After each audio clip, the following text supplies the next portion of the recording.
Кај децата нема главен родител и втор родител. Тие треба да ги гледаат родителите на еднаков начин, но во пракса не е така, велат од иницијативата за еднакво родителство. За оваа цел денеска беше предложена измена на Законот за семејство. Еден од иницијаторите, Наум Рибаровски, рече дека системот треба да отвори центри за советување, каде родителите ќе учат како да ги воспитуваат децата. Систем на алиментација кој што не функционира затоа што е поставен на погрешни основи. На погрешни основи е поставен затоа што не ги зема во предвид потребите на детето, туку зема во предвид колку заработува родителот кој што треба да даде алиментација.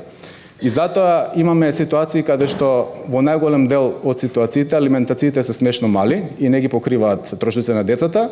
Овие законски измени ги поддржува и детската амбасада Меѓаши. Детето не треба да чувствува дека по разводот на неговите родители или партнери е виновно за тоа што му се случува и треба да го живее и понатаму достојно својот живот во опкружување полно со љубов, внимание од двата родители подеднакво.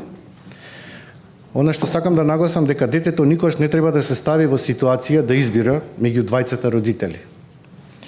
Од особена важност е за детето да биде обкружено со љубов. Од Народниот правобранител информираат дека од 2015 година во нивните канцеларии стигнале 52 жалби од родители на кои другиот родител не им дозволува да ги видат децата.